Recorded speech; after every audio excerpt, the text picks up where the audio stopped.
Vamos usar para gravar. Eu vou compartilhar a questão. Ui, já apareceu aí? Vamos lá, o mamoeiro. Essa questão, essa imagem da Tarsila do Amaral, vira e mexe, ela aparece, né? Aqui, nós estamos com um livro novo. Ela tinha no livro, se não me engano. Vamos lá, as vanguardas europeias trouxeram novas perspectivas para as artes plásticas brasileiras.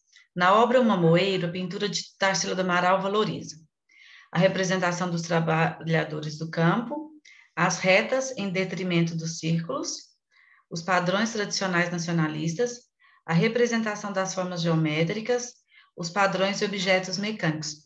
Essa obra aqui pertence ao cubismo.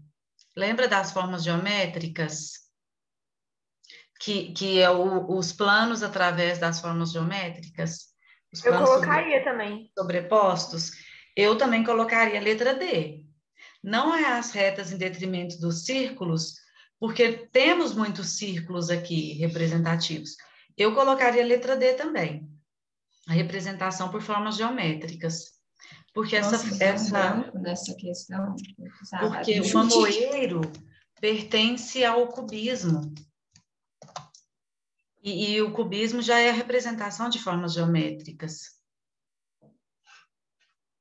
Eu posso até verificar com a Daiane, mas eu marcaria a letra D também, porque é os padrões tradicionais nacionalistas, né? Vanguardas não é tradição, vanguardas é ruptura. Os padrões e objetos mecânicos também não é, aqui mostra muito mais a simplicidade, né? O banal, o dia a dia. Essa então, imagem... a letra E foi a única que eu assim, excluí de vez, porque objetos mecânicos falam sobre o futurismo, né? E então, essa imagem assim, é muito interligada a um poema do Carlos Drummond de Andrade, né? Aquela Eita vida besta, meu Deus.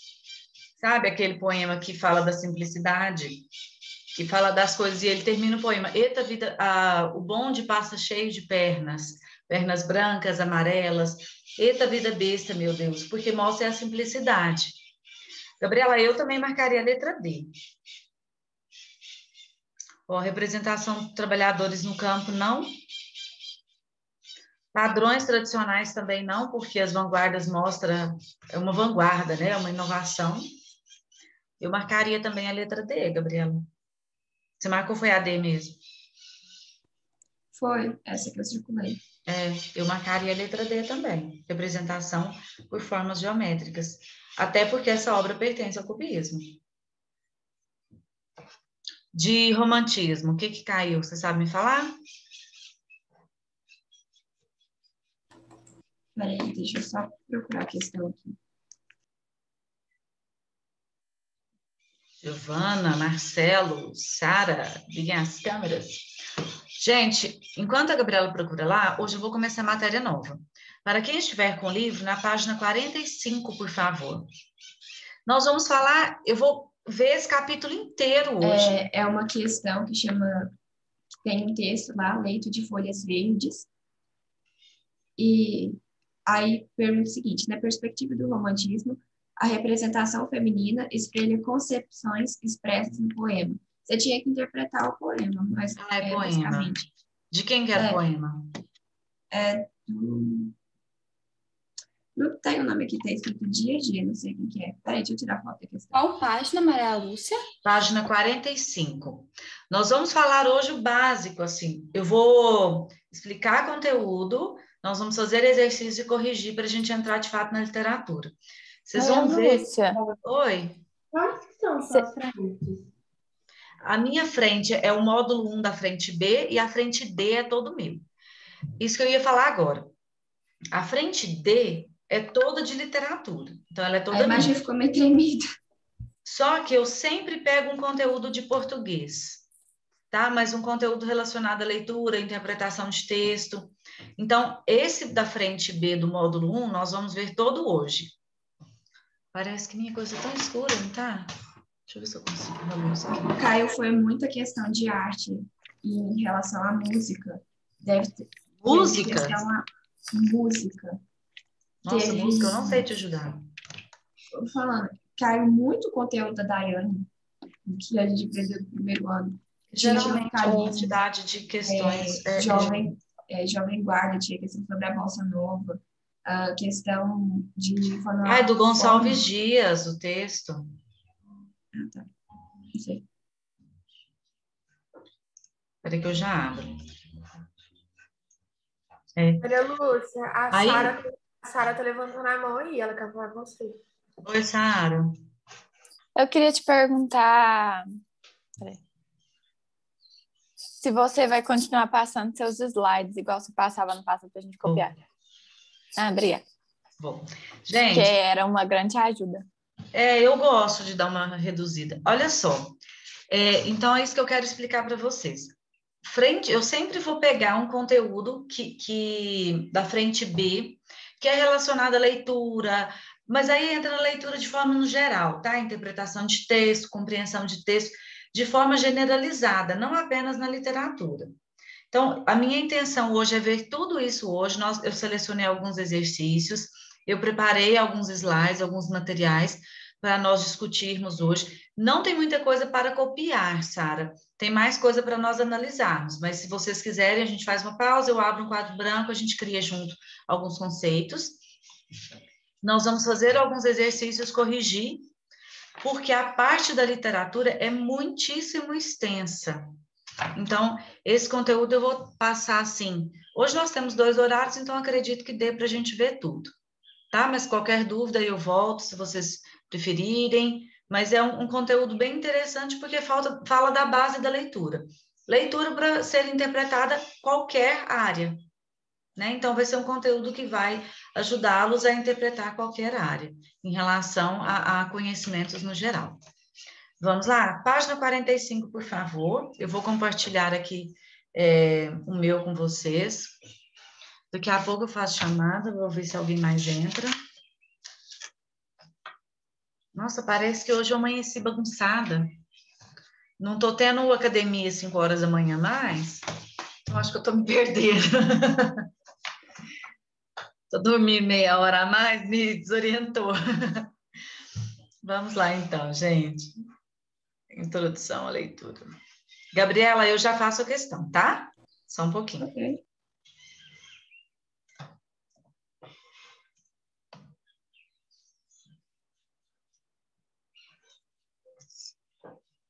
Opa. Leitura, sentido e coerência. Acharam aí?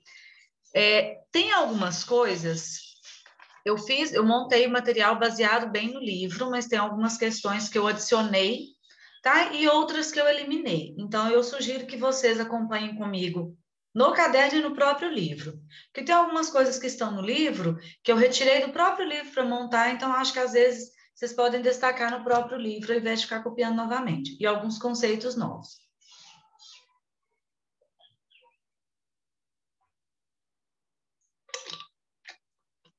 Essa água rala aqui. Vamos lá. Quando nós falamos em leitura, é muito óbvio, né? Assim, nossa, Maria Lúcia, mas todo mundo já sabe ler, né? A gente já está na escola há bastante tempo, todo mundo sabe ler, ok. Só que a leitura, ela vai muito além de apenas do simples processo de alfabetização. Quando nós falamos em leitura, nós falamos no entendimento intrínseco do texto, nós falamos no entendimento íntimo do texto. E é isso que nós vamos estudar um pouquinho. O que é ler, o que é leitura, o que é texto, o que é textualidade, quais os aspectos você precisa para interpretar um texto e até uma questão de forma geral, tá? Vamos lá, leitura. Bianca, começa para nós, lê esse conceito, por favor. Leitura. Abrange Peraí, Maria Lúcia, que eu vou te... Tá ruim? Abrange desde capacidades necessárias ao processo de alfabetização até aquelas que habilitam a participação ativa nas práticas sociais letradas. Então, olha só, ler não é apenas juntar, fazer a junção silábica, aquela que nós aprendemos no processo de alfabetização, e sim é a participação ativa.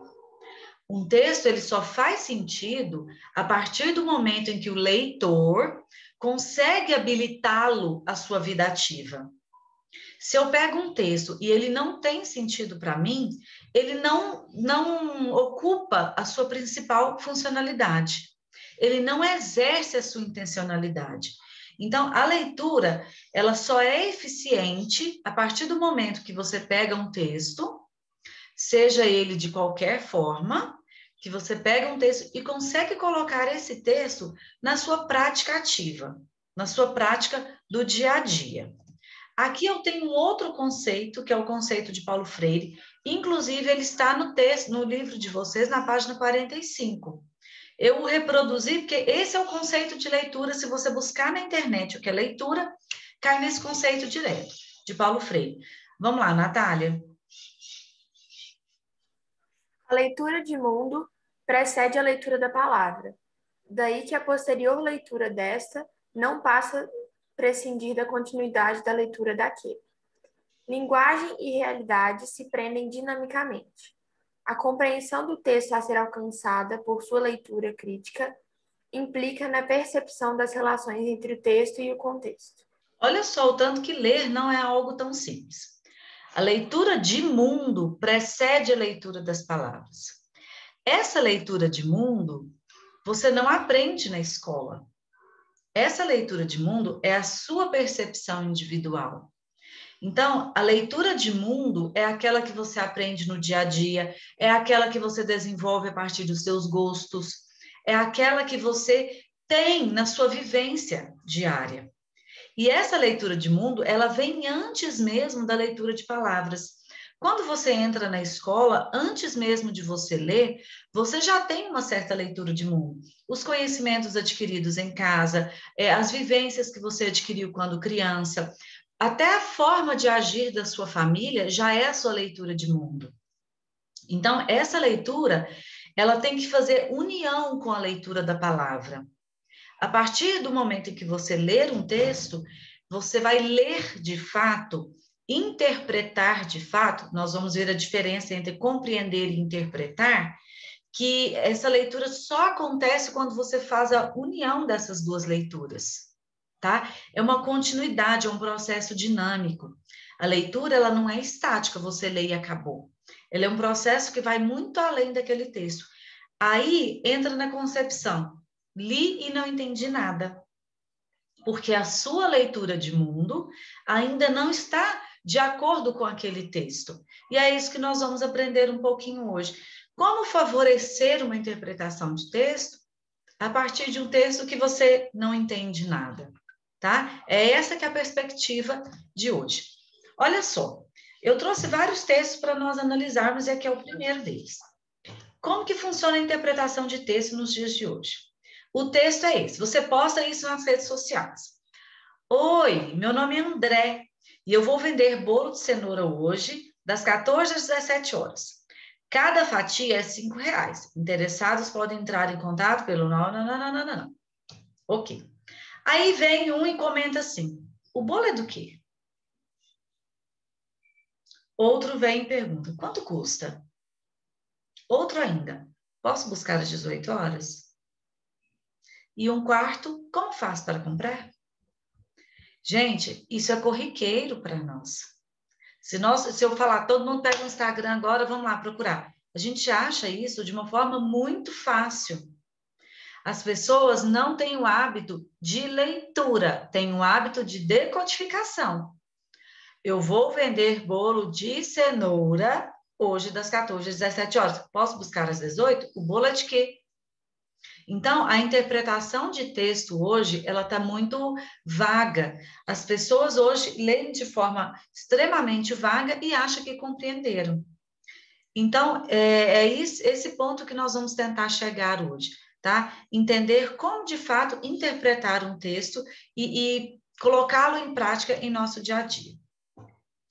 Aqui não tem no livro, mas eu resolvi retomar um conceito que nós falamos todos os dias, né? Inclusive no ensino médio, e é um conceito praticado pelo Enem. O que é competência e o que é habilidade? E aí? Qual a diferença? Qual a semelhança? O que é o quê? Esse conceito eu acho interessante porque nós trabalhamos com conceito, com competências e habilidades em todas as áreas do conhecimento, né? Nas 4 áreas. O que o Enem cobra de vocês enquanto competência e o que ele cobra enquanto habilidade? Alguém tem algum exemplo?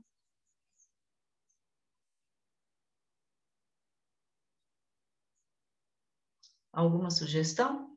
Vocês estão muito caladinhos, não gosto de vocês caladinhos. Eu acho que competência, tipo, você é competente para fazer aquilo, você tem aptidão para fazer aquilo. E habilidade é tipo você tem, sei lá, é que eu Você acho que desenvolve, você acho que competência aprende. é mais profundo, acho que competência é mais profundo do que habilidade. Competência é um conjunto de habilidades. Então, você tem competência para costurar. Você tem que ter habilidade em cortar, habilidade em linha retas na máquina de costura, habilidade em dar ponto, habilidade em alinhavar. Então, a competência, aqui eu coloquei até conceitos básicos, se vocês quiserem anotar, isso não tem no livro, isso aqui eu coloquei para nós fazermos essa retomada a partir da leitura, tá? Se vocês quiserem anotar para lembrar desses conceitos, porque isso aqui é cobrado de vocês nas 4 áreas do conhecimento. Então, habilidade são as capacidades que uma pessoa adquire para desempenhar determinado papel ou função. O que você tem que ter de habilidade para você desenvolver a competência leitora? Você tem que saber analisar, saber inferir, saber decodificar, saber compreender, saber comparar, saber colocar o texto na sua leitura de mundo. Então, essas são as habilidades cobradas pelo Enem para que você desenvolva uma competência leitora. Tá? Hoje nós vamos falar das habilidades para se aprender a ler um texto. A partir dessas habilidades adquiridas, do desenvolvimento dessas habilidades, nós teremos competência para efetivamente ler um texto. Compreenderam a diferença entre habilidades e competências? Então, nosso papel aqui, enquanto escola, é desenvolver as habilidades para que você tenha competência para determinada ação. Competência para ler um texto, competência para interpretar um texto literário, por exemplo. Quais as habilidades eu tenho que ter para interpretar um texto literário? Conhecer os períodos, conhecer a época, interligar a contextualização histórica, decodificar as palavras, conhecer o mundo do autor. É isso que é cobrado de vocês. Para que você tenha competência para interpretar uma questão, você tem que ter as habilidades por detrás delas. Se você tem a competência para produzir um texto dissertativo, você tem que ter certas habilidades por detrás dela. Conhecimento cultural, a gramática, o conhecimento da gramática, colocar a gramática em prática, né? Então, nós temos habilidades para que a nossa competência seja desenvolvida. Vocês querem copiar esses conceitos? Sim. Então, podem copiar, porque não tem muita coisa, eu prefiro esperar.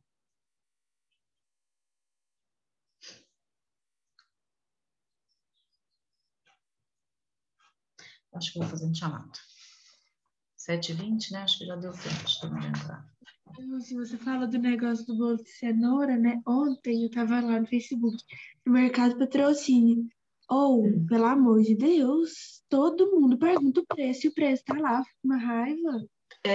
Mas é muito, é isso que eu tô falando, assim, se a gente falar, gente, vamos lá, todo mundo procura agora alguma coisa no Facebook, sei lá, em redes sociais, é muito explícito.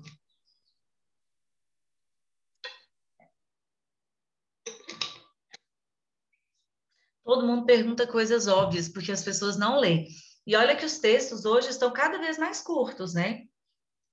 Não sei se vocês já viram, às vezes a gente entra num site de notícia, um site de informação, tá lá assim, leitura de 2 minutos.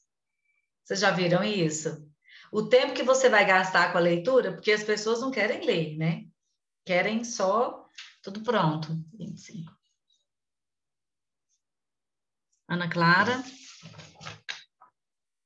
Presente. Bárbara. Presente. Bárbara, as pessoas perguntam coisas óbvias para você sobre foto? Uai, mais ou menos. Tem muita pergunta óbvia, tipo, Ainda bem que tem uma inteligente. relacionada a pacote e preço. Imagino.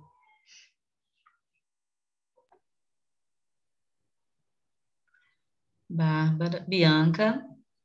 Presente. Carol. Presente. Daniel. Ué. Daniel não entrou?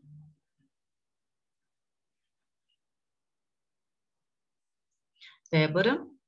Presente. Gabriela.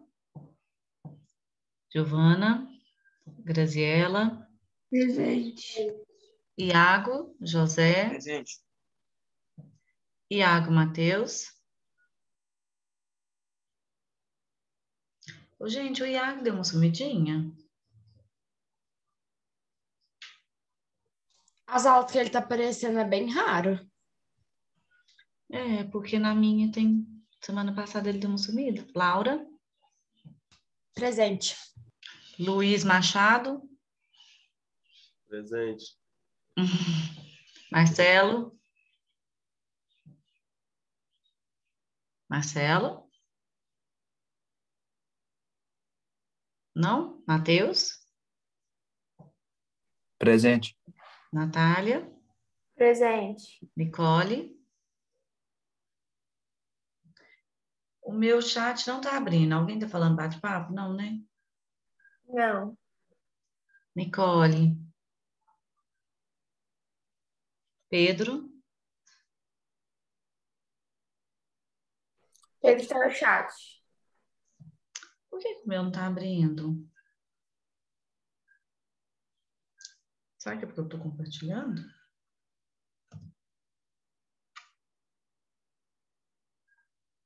Ah, abriu. Felipe. Sara. Sara. Presente. Vinícius Coelho. Presente. Vitória. Presente. Vou esperar os outros então. Então, vamos lá, gente.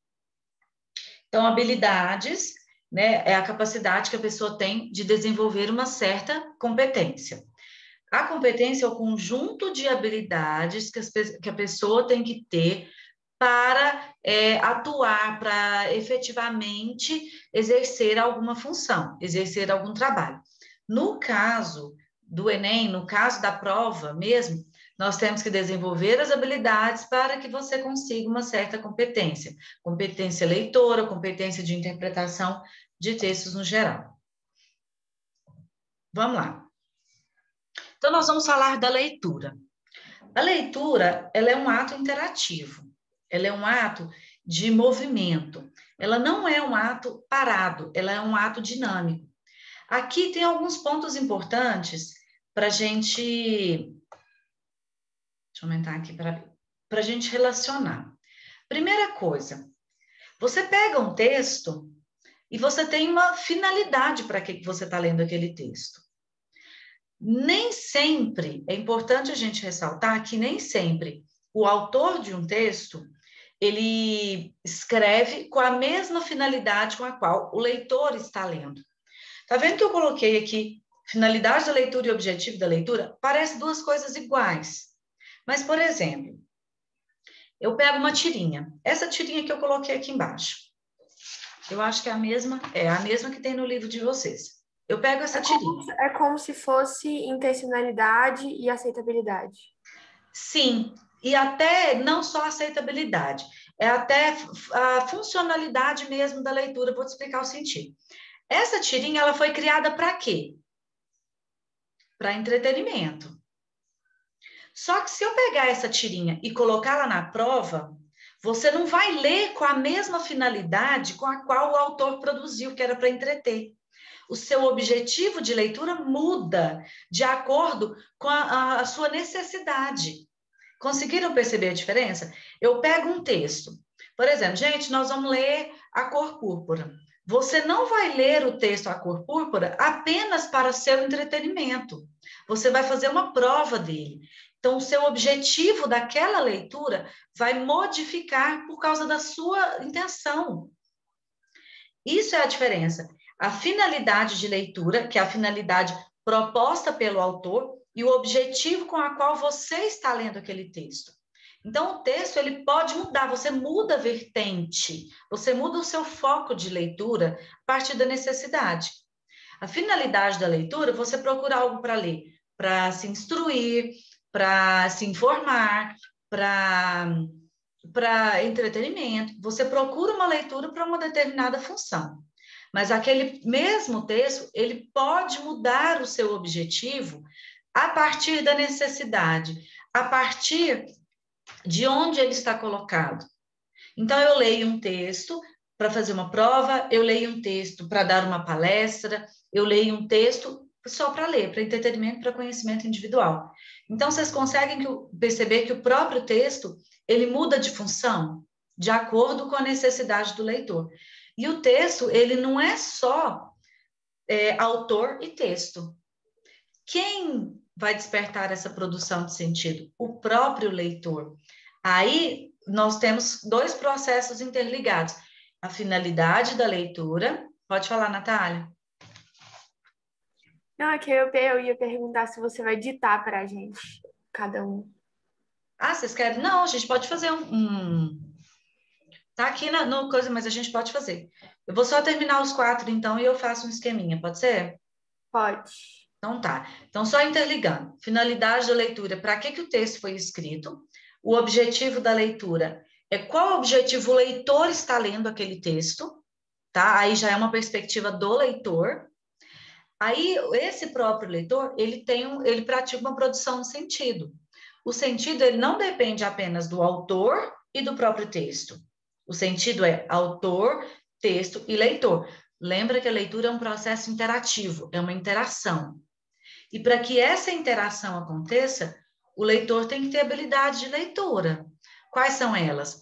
Decodificar, ler, analisar, inferir, comparar, colocar na sua leitura de mundo, para só assim você interpretar o texto. A leitura é um processo dinâmico, ela requer várias habilidades que formam esse ato interativo. Aqui eu coloquei até uma tirinha, que está no livro de vocês, até na página 46. Mas eu quero trabalhar um pouco diferente do que o teu livro, porque o livro foca muito nessa tirinha e acho que a gente pode abranger um pouco mais. Olha só, a vovó dormiu na frente da TV. Legal, podemos mudar de canal. Você não entendeu. Ela dormiu na frente da TV. Até aqui, então, no primeiro quadrinho, o que nós pensamos? A vovó dormiu na frente da TV. Legal, podemos mudar de canal. Quando nós falamos, já é um processo habitual. Ele dormiu na frente da TV. Quer dizer que ela estava lá no sofá dormindo e a televisão estava em seu lugar. Só que utiliza-se a linguagem figurada. Não sei se isso é uma barata, que bicho é esse aí? Quando essa baratinha fala, você não entendeu, ela dormiu na frente da TV. Ela passa a usar a linguagem denotativa. Então, ela deixa de usar, ele entende como a linguagem figurada e a barata explica como a linguagem denotativa. Esse é o processo de leitura. Aqui vai muito além da própria tirinha. A tirinha é para entreter, ok. Ela já cumpriu o seu papel de entretenimento. Mas agora nós vamos entendê-la como esse processo de leitura. A forma com a qual essa baratinha, vou chamar de barata, tá? Essa baratinha falou, dormiu na frente da TV, ela falou em linguagem denotativa. No entanto, esse ratinho entendeu com linguagem conotativa. E aí não houve o processo de leitura, houve um choque. Conseguem perceber que a interação, a leitura não foi eficaz aqui? Depois que nós vimos a imagem, é que nós, leitores, conseguimos compreender de fato o que ela havia dito. Eu quero que vocês entendam isso como um processo de leitura. Se o autor, disse alguma coisa e você entendeu outra coisa, não houve o processo de interação. Não houve a relação. Um texto, ele vai muito além do que simplesmente as palavras. Isso que nós precisamos compreender agora. Esse além. Eu vou abrir um quadro branco para nós fazermos, então, essas 4 colocações aqui. Onde que é? Ah, eu não preciso abrir quadro branco, né? Eu posso colocar aqui na frente, né? Ó, então, finalidade de leitura. A criação. O meu computador está com uma linha preta. Se tiver escrito errado, vocês me gritam aí, porque eu não estou enxergando o que eu estou escrevendo. A criação do texto. Aqui é a visão do autor.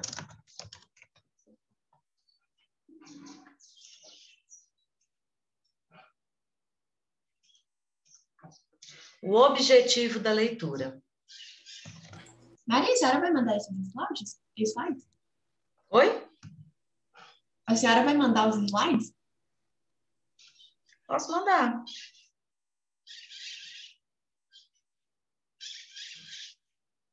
Ah, achei que alguém tivesse... Meu computador travou.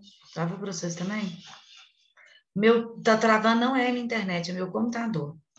É para que o leitor realiza a leitura. Então, o objetivo da leitura, para que o leitor está lendo? Ele está lendo como o objetivo central do texto, ou ele está lendo para alguma outra funcionalidade? Por exemplo, numa prova de Enem, o texto literário ele tem a função de levar um leitor a uma reflexão. Só que na prova do Enem, você não vai apenas refletir sobre o texto, sobre um poema que você estiver lendo, por exemplo. Você precisa ir além daquela simples reflexão.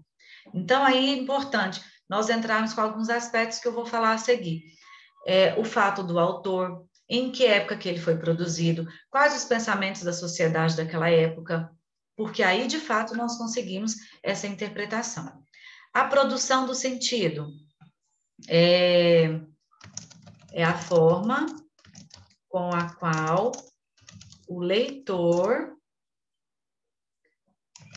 coloca sentido no texto.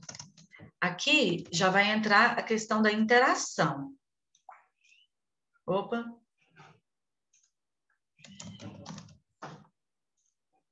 Questão da interação. Produtor, autor, texto e leitor. Tá?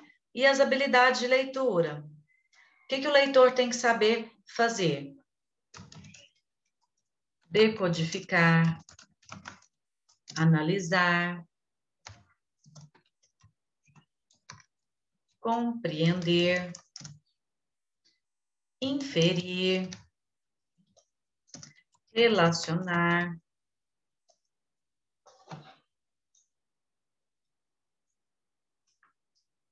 esqueci que a tinta é preta, colocar a sua leitura de mundo, para depois interpretar.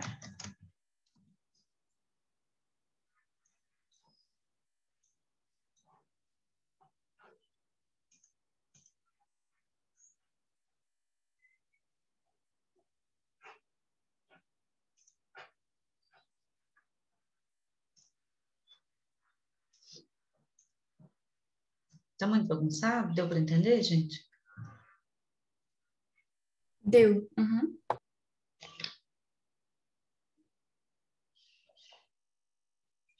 Estou colocando em linhas gerais, tá? Só de uma forma de um resumão mesmo.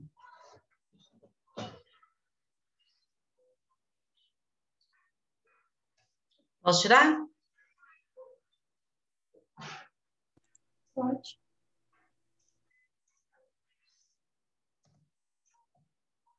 Olha só, processamento da leitura, então.